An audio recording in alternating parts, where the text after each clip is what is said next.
Bom dia, igreja, e estamos começando mais uma semana.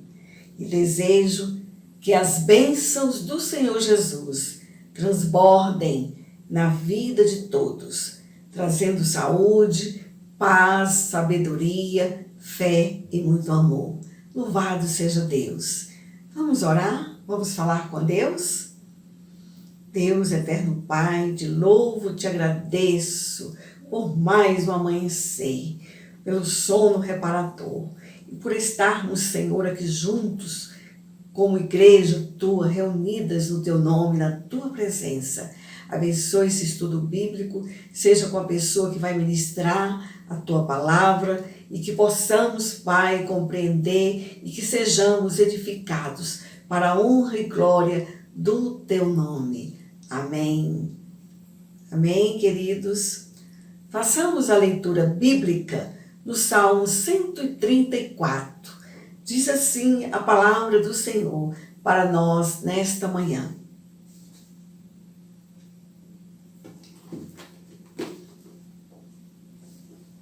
Bendigam o Senhor, todos vocês, servos do Senhor, que se encontram na casa do Senhor nas horas da noite.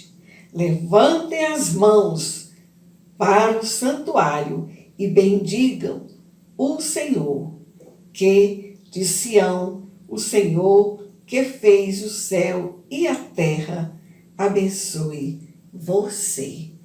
Amém. Louvado seja Deus. Amado, querido, seja abençoado neste dia, nesta manhã. Amém. E vamos ao momento do louvor. Em seguida, o estudo bíblico. Obrigada pela sua atenção. Um carinhoso abraço e fiquem na paz do Senhor Jesus.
Adoremos.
fiel para cumprir toda palavra dita a mim. Deus é fiel, Deus é fiel. Sim, Deus é fiel para cumprir toda promessa feita a mim. Deus é fiel, Deus é fiel. Declare isso para a tua vida. Eu não morrerei enquanto o Senhor não cumprir em mim todos os sonhos que Ele mesmo sonhou pra mim. Eu quero viver em santidade e adoração, pois é só dele, somente dele o meu coração. Eu não morrerei enquanto o Senhor, eu não morrerei enquanto o Senhor não cumprir em mim todos os sonhos que Ele mesmo sonhou pra mim. Eu quero viver em santidade e adoração, pois é só dele, somente dele o meu coração.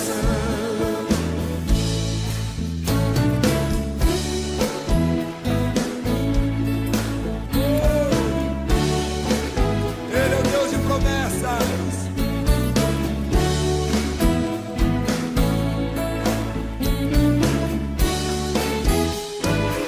Põe a mão no seu peito e diga: sim, Deus é fiel para cumprir toda palavra dita a mim.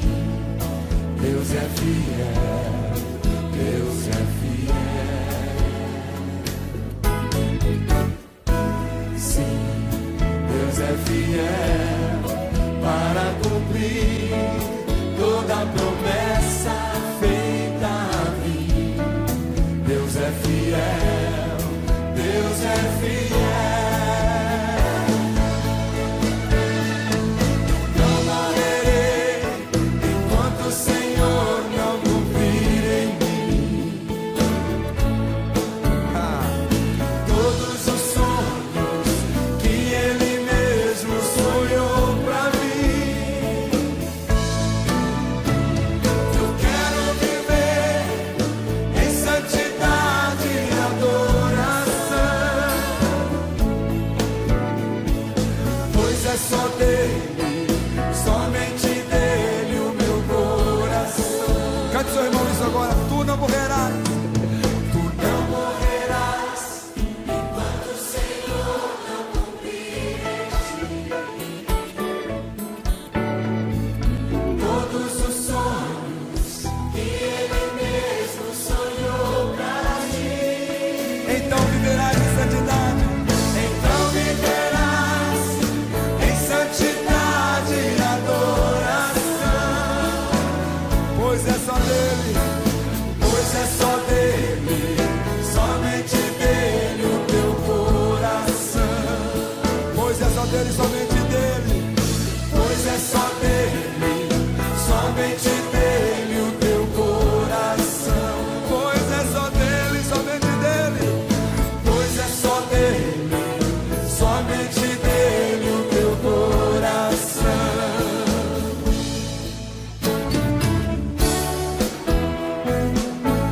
Oh! Agradeça esse Deus.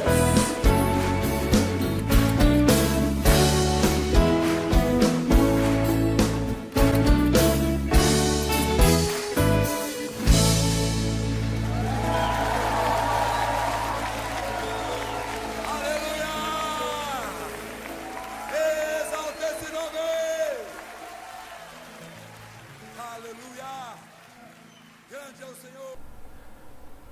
Bom dia, irmãos.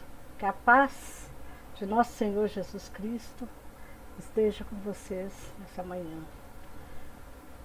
Nós estamos estudando As Marcas de uma Igreja Saudável, essa revista de adultos da editora Fé. E hoje nós vamos estudar A Liberdade com Fidelidade na Igreja, parte 1. Também é uma lição que é dividida em 3 partes. A liberdade com fidelidade na igreja. E o nosso texto base vai ser 1 Coríntios, capítulo 8, versículos de 1 a 13. Abra a palavra do Senhor, primeira carta de Paulo aos Coríntios, capítulo 8, versículos de 1 a 13. Enquanto os irmãos abrem a palavra de Deus, eu gostaria de orar com a igreja. Oremos. Grande Deus, nosso maravilhoso Pai, em nome de seu Filho amado Jesus Cristo, nosso Senhor e Salvador, que nós nos reunimos nessa manhã como igreja do Senhor, com o objetivo de aprendermos mais da sua santa palavra, dos seus ricos ensinamentos, que são nossa base para a nossa caminhada terrena, Pai. Seja conosco nessa manhã, que o Espírito Santo do Senhor tenha liberdade de agir sobre nós, nos dando entendimento da sua santa palavra, e que nós possamos, Senhor Deus, estarmos preparados para sermos úteis ao Senhor durante toda a semana que se inicia. É esse o desejo dos nossos corações e é isso que nós pedimos em nome de Jesus. Amém. Amém, irmãos? Então vamos começar a nossa lição de hoje. Vamos começar lendo o nosso texto, que é 1 Coríntios, capítulo 8, versículos de 1 a 13, que diz assim: No que se refere às coisas sacrificadas a ídolos, reconhecemos que todos somos senhores do saber. O saber ensoberbece, mas o amor edifica. Se alguém julga saber alguma coisa, com efeito, não aprendeu ainda como convém saber. Mas se alguém ama a Deus, esse é conhecido por ele. No tocante à comida sacrificada a ídolos, sabemos que o ídolo de si mesmo nada é no mundo e que não há senão um só Deus. Porque ainda que há também alguns que se chamem deuses, quer no céu ou sobre a terra, como há muitos deuses e muitos senhores, todavia para nós há só um Deus, o Pai, de quem são todas as coisas e para quem existimos, e um só Senhor Jesus Cristo, pelo qual são todas as coisas e nós também por Ele. Entretanto, não há esse conhecimento em todos, porque alguns, por efeito da familiaridade, até agora com o ídolo, ainda comem dessas coisas, como a ele sacrificadas, e a consciência destes, por ser fraca, vem a contaminar-se. Não é a comida que nos recomendará a Deus, pois nada perderemos se não comermos, e nada ganharemos se comermos. Vede, porém, que esta vossa liberdade não venha, de algum modo, a ser tropeço para os fracos. Porque se alguém te vir a ti, que és dotado de saber, à mesa, em templo de ídolo, não será a consciência do que é fraco induzida a participar de comidas sacrificadas a ídolos? E assim, por causa do teu saber, perece o irmão fraco pelo qual Cristo morreu. E deste modo, pecando contra os irmãos, golpeando-lhes a consciência fraca, é contra Cristo que pecais. E por isso, se a comida serve de escândalo a meu irmão, nunca mais comerei carne, para que não venha a escandalizá-lo. Amém, irmãos? Palavra do Senhor. Na antiguidade, havia muito sacrifício de animais. E a carne desses animais, elas eram oferecidas aos deuses pagãos da época. No tempo de Paulo, né, na cidade de Corinto, que era uma cidade pagã. Portanto, havia em sua cultura a prática de festa em honra a deuses pagãos. Então, Corinto era uma cidade pagã, herdou a cultura dos antigos habitantes, que também eram pagãos. Portanto, a prática, né, dessa cultura, dessas festas em honra aos deuses pagãos era comum. Nessas festas havia o sacrifício de carnes oferecidas a divindades. Ao olhar para a história de Corinto, pode parecer estranha essa questão vir à baila na igreja, pois o que faria um cristão em um banquete de ídolos? Então, Paulo escreveu à igreja de Corinto sobre esse assunto. Certamente, a dúvida quanto a este assunto estava dentro da igreja de Corinto. Nós sabemos que a igreja de Corinto era uma igreja grande, mas era uma igreja com muitos problemas, com divisões, com idolatrias, com culturas estranhas circulando entre os irmãos, com partidarismo na liderança, né, com muita imoralidade. Agora também com essa prática, com essa dúvida quanto ao comer ou não comer comida sacrificada aos ídolos, né? Por que esse assunto chegou à igreja? Vamos ver, né? Então, não fazer parte dos banquetes é correr o risco de ser rechaçado no trabalho ou na vida social. Parece haver um problema para a congregação que não deseja pagar o preço da perseguição. Neste sentido, em algumas culturas, a fé cristã estava em choque cultural com os cultos pagãos e idólatras, como era o caso de Corinto. Então, por ser uma igreja grande, com muitos membros, todos eles tinham sua vida secular, quer dizer, fora da igreja. Eles achavam que eles corriam risco no trabalho e na vida social se não participassem desses banquetes. Havia perseguições. O cristianismo era uma religião nova, os costumes novos, contrariava muito os costumes pagãos dos moradores de Corinto, né? E também dos judeus, né? Que ainda não eram convertidos ao cristianismo. Então, por esse motivo, os novos convertidos ao cristianismo, eles tinham essa dúvida. Olha aí, nós temos aqui um banquete, geralmente tinha um senhor, aí no caso era um grande líder, que era idolatrado. Então toda a comida, tudo que se servia era idolatrado a esse senhor. E também aos deuses aos quais esse senhor idolatrava. Havia segmentos da sociedade da época para os quais se fazia imprescindível a participação dos banquetes oferecidos pelos patronos, uma grande divindade ou chefe religioso, para poder exercer a sua profissão, né? Então esse é o comentário que esse estudioso, né, esse historiador Carrez, faz lá no seu livro de 1993, na página 41.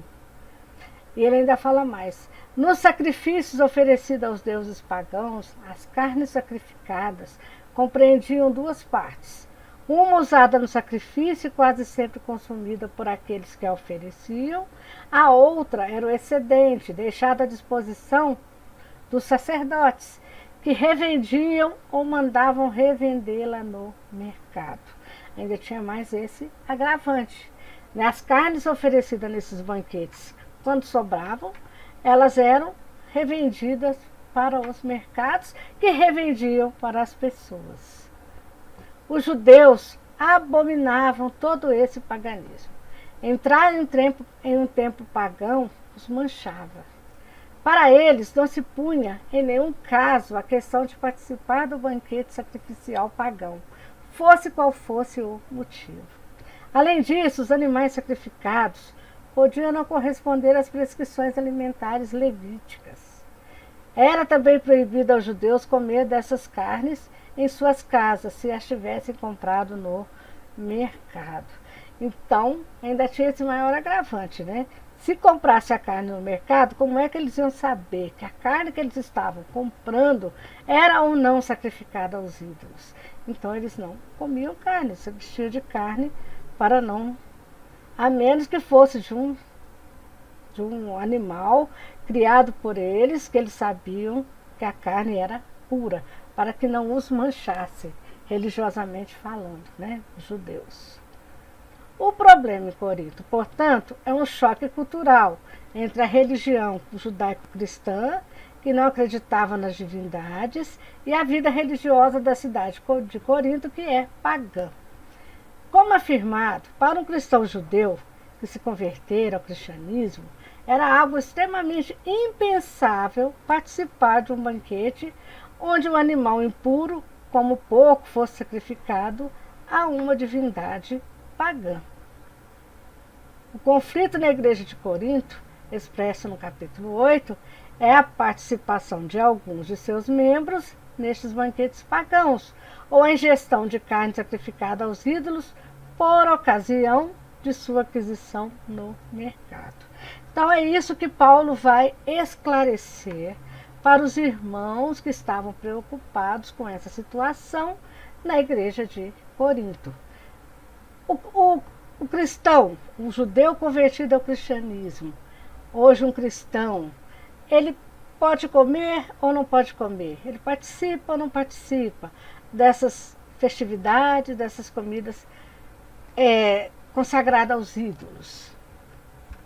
Paulo ensina para a igreja de Corinto alguns princípios que deviam nortear o cristão em assuntos polêmicos, que consiste na liberdade cristã diante do paganismo e seus cultos.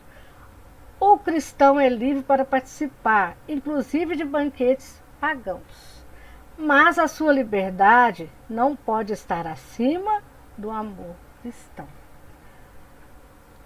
Portanto, a liberdade cristã é uma marca importante de uma igreja fiel a Jesus Cristo.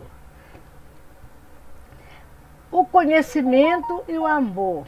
O conhecimento nunca pode ser superior ao amor. Ele nunca pode vencer o amor. Olha aqui no joguinho da velha. O conhecimento versus o amor. O amor tem sempre que vencer. Em toda e qualquer situação em que o cristão estiver envolvido, em toda e qualquer polêmica que estiver acontecendo dentro de nossas igrejas, como estava acontecendo na igreja de Corinto. Eram muitas situações, mas Paulo sempre ensinou que o cristão deve resolver todas as questões em amor. Amém, irmãos? É assim que nós temos que pensar. Como Paulo nos ensina, nós temos liberdade, mas a nossa liberdade ela não pode ser superior ao amor. Alguns se julgam livres para comer as carnes sacrificadas aos ídolos por causa do seu conhecimento. Este grupo é o grupo dos fortes, dos líderes da igreja de Corinto, e seu slogan é: nós temos o conhecimento.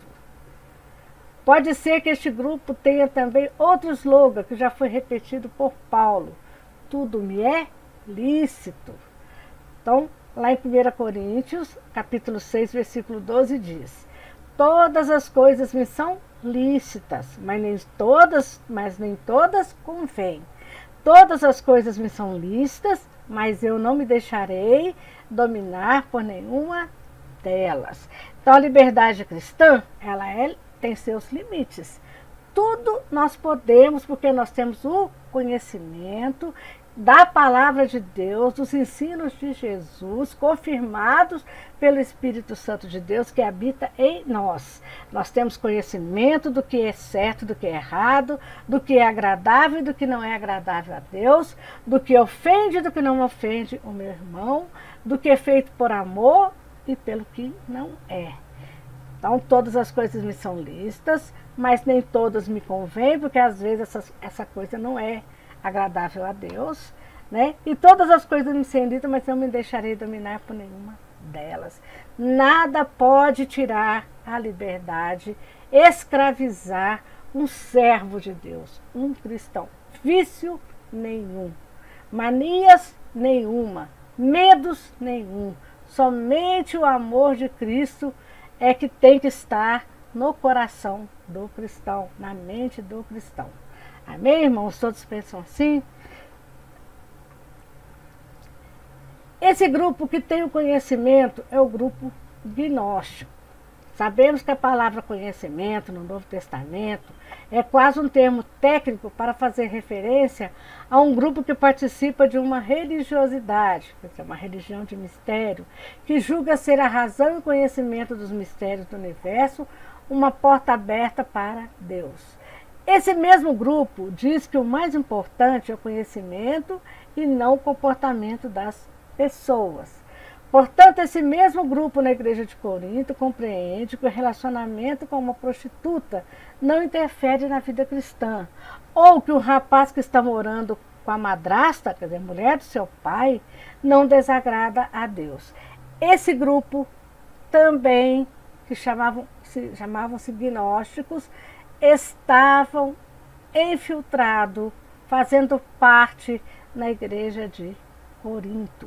E eles estavam exercendo um certo, como vou te dizer, estavam convencendo as pessoas desse tipo de falsa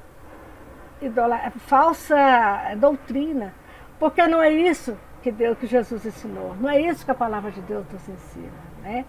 Não é o conhecimento, não é o muito saber que me aproxima de Deus, mas é o tamanho do amor que eu sinto pelos meus irmãos, é que me aproxima de Deus. Não é o tanto que eu sei de conhecimentos mundanos, teorias, que eu acumulo, que me faz ser agradável a Deus, mas o meu sentimento de amor por Deus e para o meu próximo.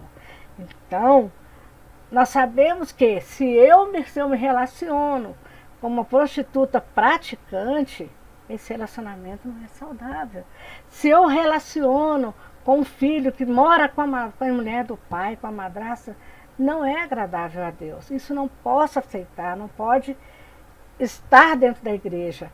E eles defendiam isso, né? Então, isso Paulo também combate na igreja de Corinto. Outro grande problema, né? Para os gnósticos, o conhecimento é a verdadeira porta de entrada para as coisas de Deus. Esse grupo não vê problemas em participação de um banquete pagão e no seguimento de Jesus Cristo. Para os gnósticos, tanto faz estar num banquete pagão ou na igreja, para eles isso não tinha diferença. Porque para eles, quanto mais sábios eles eram, mais liberdade eles tinham. Mais conhecimento, mais liberdade. Paulo refuta essa tese com o ensino do amor a Deus. O conhecimento pelo conhecimento torna o homem arrogante, mas o amor edifica.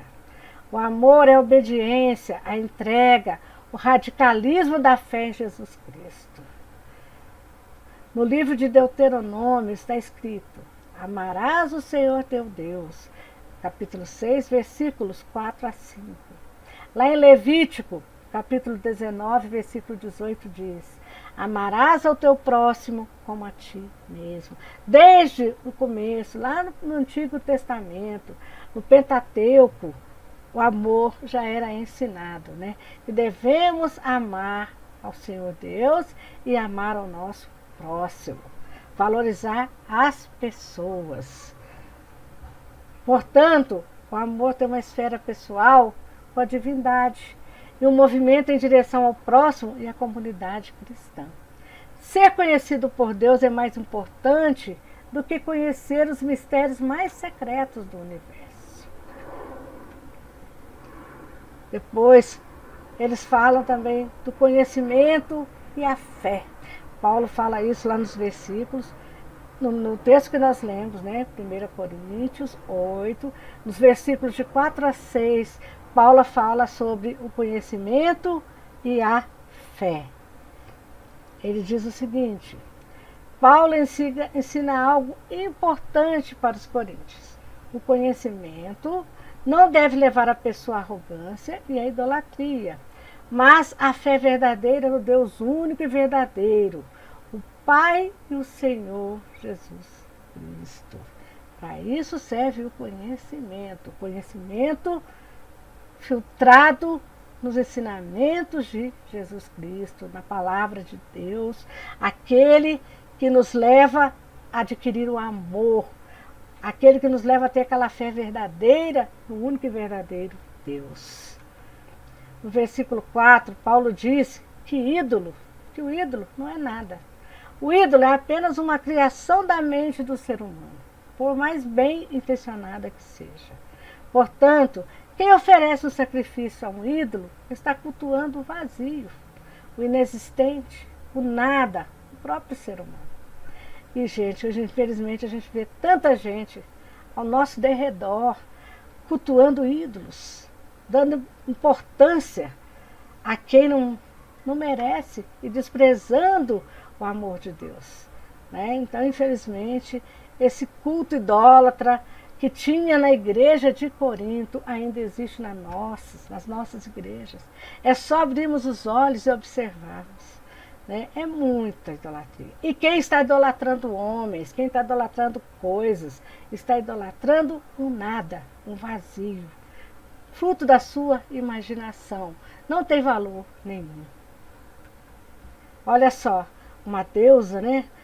Toda cultuada, toda arrumada. Quem cultua a imagem, uma pessoa, uma divindade como essa, gente, está cultuando um nada.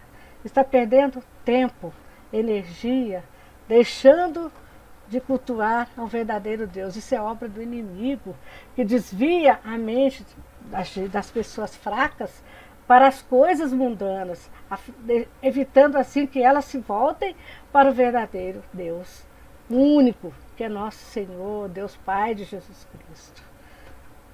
O ídolo não é nada. Existem muitos deuses e muitos senhores. Esses títulos representam para Paulo as divindades gregas, deuses, e os heróis gregos, os senhores, que eram idolatrados, que hoje ainda são, né, no nosso meio. Mas Paulo ensina que o único Deus é o Pai de Jesus Cristo, Criador do cosmos, e que Jesus Cristo que é Senhor, e que Jesus Cristo que é o Senhor. Senhor é um título dado a Jesus, que lembra a Deus do Antigo Testamento, Adonai. Representa o governo do mundo, a realeza de Deus. Neste sentido, o único Deus verdadeiro é o Pai, o Criador e Jesus Cristo do mundo e Senhor do mundo, cujo reino está em suas mãos. Não existe outro. O resto são criações humanas, engodo do inimigo para nos iludir, para nos enganar. Olha aí Deus, Criador e mantenedor de toda a terra, de todo o universo, de todo o mundo, de tudo que existe, perfeito, em total harmonia, porque suas poderosas mãos controlam. Né? Criaram e mantêm. Glória ao nosso Deus. Esse é o verdadeiro Deus. É o único que é digno de toda a honra, de toda a glória, de todo o poder. Amém, irmãos? A liberdade implica o respeito à consciência também do outro. Então, ser livre não é sair por aí fazendo o que bem quero. Tudo nos é lícito, mas nem tudo nos convém. Nós temos que pensar no respeito à consciência do outro. Isso Paulo fala lá em 1 Coríntios, capítulo 8, versículos de 7 a 13. Acompanhe aí na Bíblia de vocês. O argumento gnóstico é refutado por Paulo em 8, de 1 a 6. O conhecimento não deve levar o cristão à idolatria e nem à prática da agressão à fé do irmão. Ao contrário do conhecimento, a gnose deve conduzir o ser humano a Jesus Cristo e ao Pai. Então, o conhecimento que nós devemos buscar, que nós devemos adquirir, que nós devemos buscar mais e mais todo dia, é o conhecimento cristão. Esse conhecimento que os gnósticos defendiam era mundano, não vale de nada, não edifica em nada. Pelo contrário, né, o conhecimento verdadeiro que nós buscamos conduz o ser humano a Jesus Cristo e ao Pai. Se qualquer conhecimento que colocarem para vocês por mais cheio, mais rico que seja esse conhecimento, por mais culta que você achar que a pessoa é, que você a considerar, não te conduzir a um ser humano, como ser humano, a Jesus Cristo e ao Pai, é um conhecimento mundano, não nos tem valor nenhum. A gente ouve e compreende e esvazia. A gente não guarda e não pratica em nossos corações. Amém, irmãos? Vamos tomar cuidado. O mundo tá cheio de armadilha, cheio de homens com muita demagogia, trazendo conhecimentos fúteis, inúteis, e enchendo nossa mente, não sobrando lugar para o verdadeiro conhecimento, que é o conhecimento da palavra de Deus, que nos leva a Jesus Cristo e ao Pai. Porque se nós morrermos amanhã, o que realmente tem valor para a gente é esse conhecimento.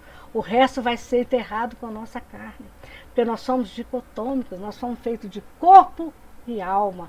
A nossa alma tem que voltar para Deus edificada. Se ela voltar para Deus, se ela não tiver edificada, enraizada na palavra do Senhor, irmãos, a nossa alma não vai voltar para Deus da forma que nós queríamos, né? Ao ser julgada, ela não vai herdar a vida eterna com Deus. Então vamos tomar cuidado, vamos cuidar do que realmente tem valor, vamos adquirir o conhecimento que realmente edifica.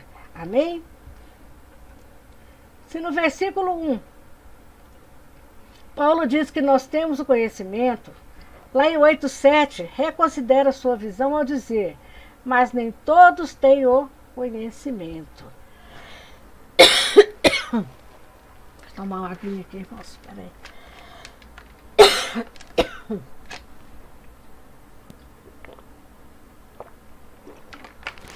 Estava um pouco resfriada, mas agora estou ficando com a boca cheia. Nem todos têm esse conhecimento. Qual é o conhecimento que nem todos têm? O verdadeiro conhecimento. Qual o motivo de nem todos estarem esclarecidos sobre este assunto?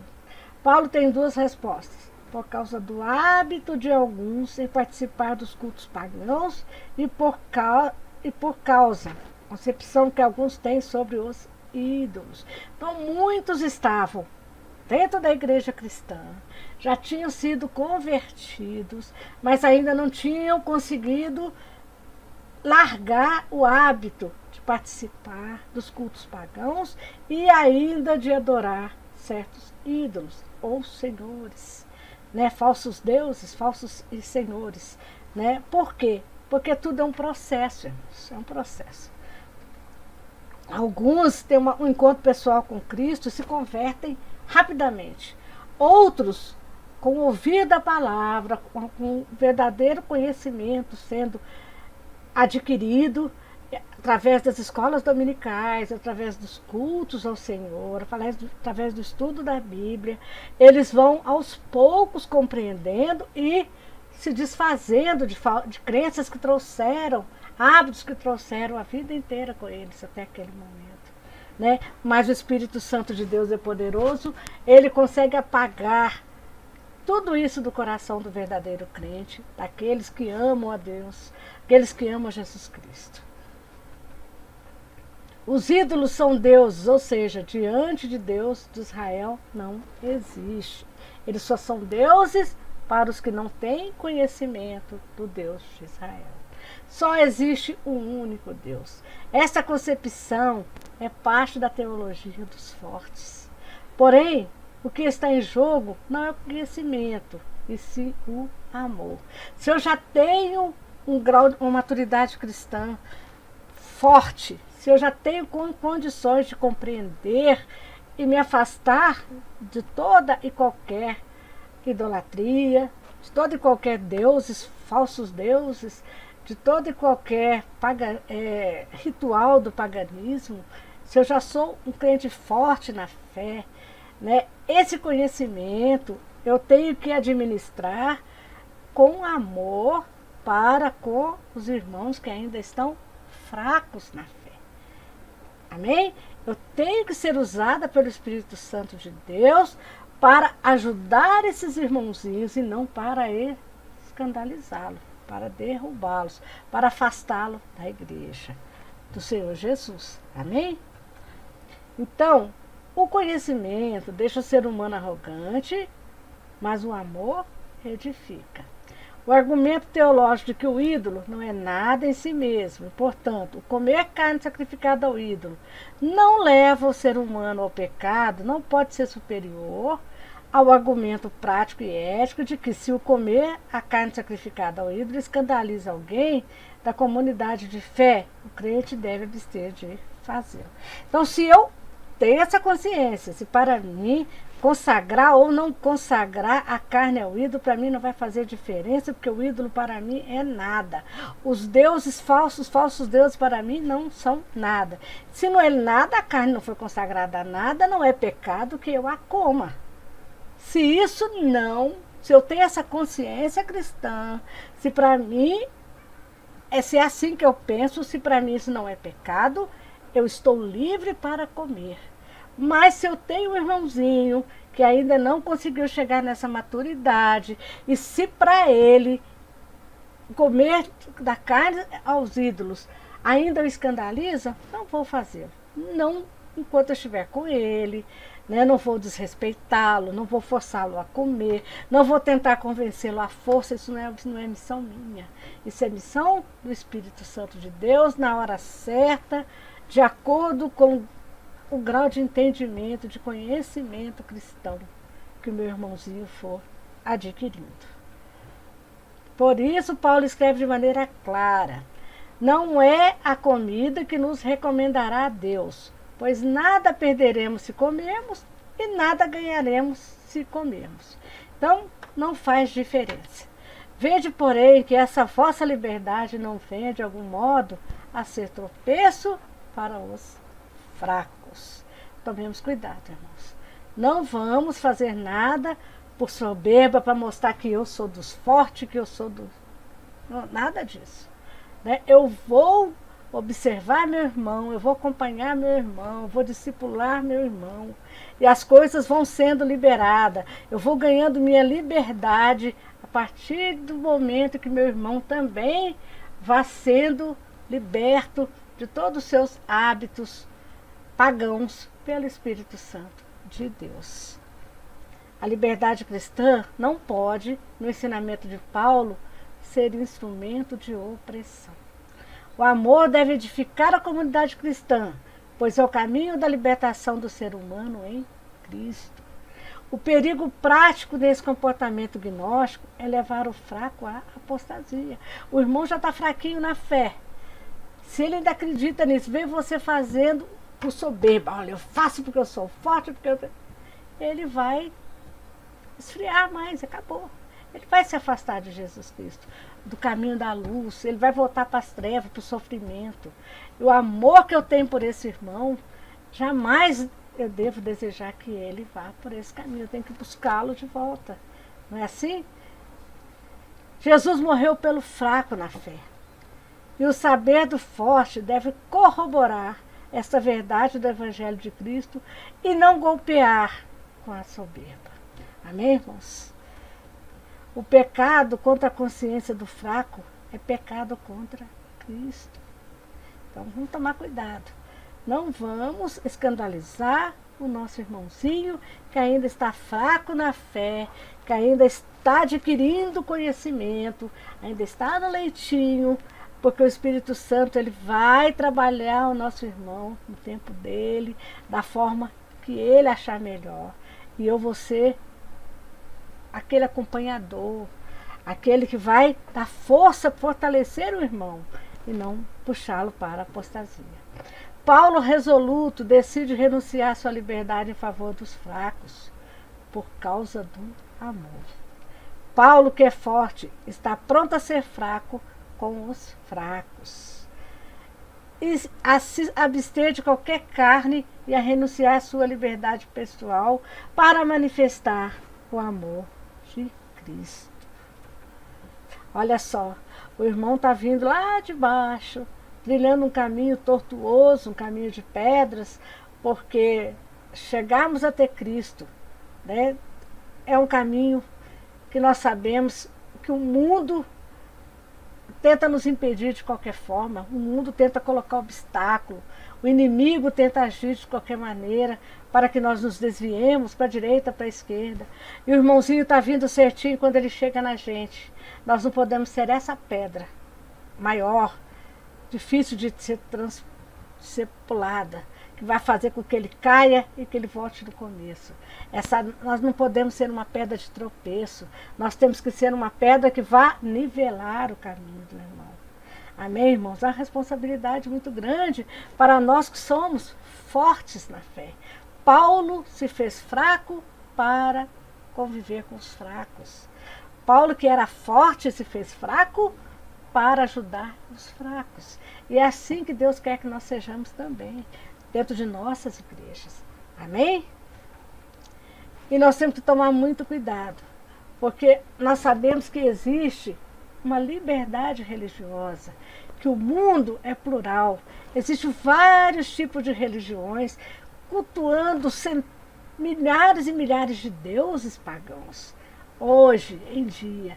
Mas nós não podemos atacar esses irmãos. Nós temos que, aos poucos, através do nosso testemunho, através do nosso conhecimento da palavra de Deus, nós temos que ir aos poucos conversando, convencendo esses irmãos a abandonarem a prática de adoração a falsos deuses, a deuses pagãos, e voltar para o verdadeiro Deus, que é o Pai de Jesus Cristo. Mas para isso, irmão, nós precisamos de muita oração, muito amor, muita ajuda do Espírito Santo de Deus, porque somente Ele é que vai convencer esses irmãozinhos. Amém? Então essa foi a nossa aula de hoje. Eu espero que nós continuemos caminhando em direção à cruz de Jesus, à porta estreita, a vida eterna com Jesus Cristo, com Deus, com toda a liberdade, mas também com muito amor, com muito respeito com os irmãozinhos que Deus colocar no nosso caminho, para que nós resgatemos das trevas para a verdadeira luz, que é Jesus. Amém, irmãos? Que Deus abençoe a todos vocês e que nós possamos estar hoje à noite no nosso culto às 19h15, para adorarmos a esse Deus bom, maravilhoso, cheio de amor por nós. Até a noite. Deus os abençoe.